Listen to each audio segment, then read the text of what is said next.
আসসালামু আলাইকুম, hello everyone, কেমন আছেন সবাই? আমি আছি আলহামদুলিল্লাহ ভালোই। আজকে একদম প্লেট ভর্তি করে কারি নিয়ে আমি খেতে বসেছি। প্রথমে আমি নিয়ে নিয়েছি 3 রকম ডাল মিক্স করে ডিমের একটি কারি। তারপর আমি নিয়ে নিয়েছি লতি।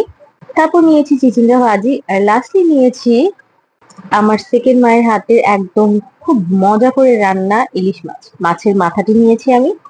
3 রকম ডাল মিক্স করে ডিমের যে কারিটি আমি তৈরি করি, এটির টেস্টটা কিন্তু অসাধারণ। এটি আমার হাজবেন্ডের ভীষণ পছন্দ।